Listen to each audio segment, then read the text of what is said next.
সূরা ইখলাসে এত পরিমাণ ফজিলত যে জানলে অবাক হয়ে যাবেন। এই ছোট্ট সূরাটি এত গুরুত্বপূর্ণ যেটা জানা সবারই প্রয়োজন। আসসালামু আলাইকুম, কেমন আছেন সবাই? আশা করি সবাই ভালো আছেন। আজকে আলোচনার বিষয় হচ্ছে সূরা ইখলাসের ফজিলত সম্পর্কে। রাসূল সাল্লাল্লাহু আলাইহি ওয়াসাল্লাম ঘুমানোর আগে কুল হু আল্লাহু আহাদ, কুল আউযু বিরাব্বিল ফালাক, কুল আউযু বিরাব্বিন নাস এই তিনটা সূরা পড়ার কথা বলেছেন। হযরত আয়েশা রাদিয়াল্লাহু তাআলা আনহু বললেন, রাসূল সাল্লাল্লাহু আলাইহি ওয়াসাল্লাম যখন বিছানায় ঘুমাতে যেতেন তখন তিনি দুই হাতের তালু একত্র করতেন, তারপরে সেখানে সূরা ইখলাস, সূরা ফালাক ও সূরা নাস পড়ে ফু দিতেন। এরপর দুই হাতে তালু দিয়ে শরীরে যতটুকু সম্ভব হাত বলিয়ে দিতেন। এভাবে 3 বার করতেন। বুখারী, আবু দাউদ, তিরমিজি এই কয়টি বইতে খুঁজলে অবশ্যই বর্ণনা পেয়ে যাবেন। এবার জানা যাক বিপদে আপদে সম্পর্কে সূরা ইখলাসের ফজিলত কি। বিপদে আপদে উপকারী হাদিস এসেছে। রাসূল সাল্লাল্লাহু আলাইহি ওয়াসাল্লাম বললেন, যে ব্যক্তি সকাল বিকাল সূরা ইখলাস, সূরা ফালাক ও সূরা নাস পাঠ করবে তাকে বালা মুসিবত থেকে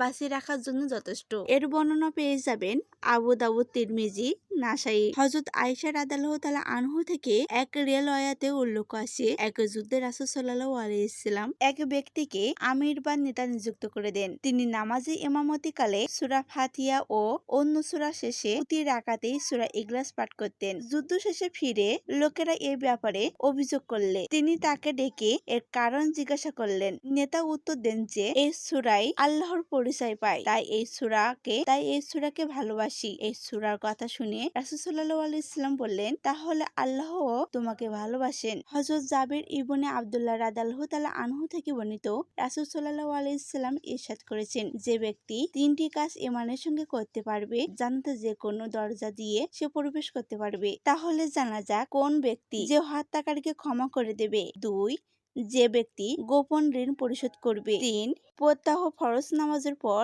10 বার করে সূরা ইখলাস পাঠ করবে। সূরা ইখলাস প্রতিদিন 200 বার ওযুর সাথে, অথচ ওযুর অবস্থায় পড়া 10টি উপকারিতা, যেমন 1, আল্লাহ তাআলা তার রাগের 300 দরজা বন্ধ করে দেবেন। 2, রহমতের 300 দরজা খুলে দেবেন। 3, রিজিকের 300 দরজা খুলে দেবেন। আল্লাহ তাআলা তার জ্ঞান বৃদ্ধি করে দেবেন। ধৈর্য থেকে ধৈর্য দেবেন।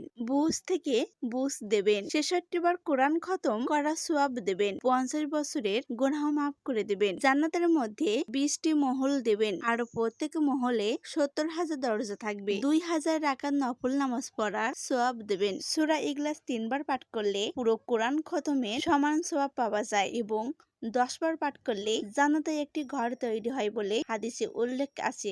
যারা এতক্ষণ ধৈর্য সহকারে শুনছেন তাদের অনেক অনেক ধন্যবাদ রইল। আর এমন সুন্দর সুন্দর ভিডিও পেতে অবশ্যই পাশে থাকার চেষ্টা করবেন। আসসালামু আলাইকুম।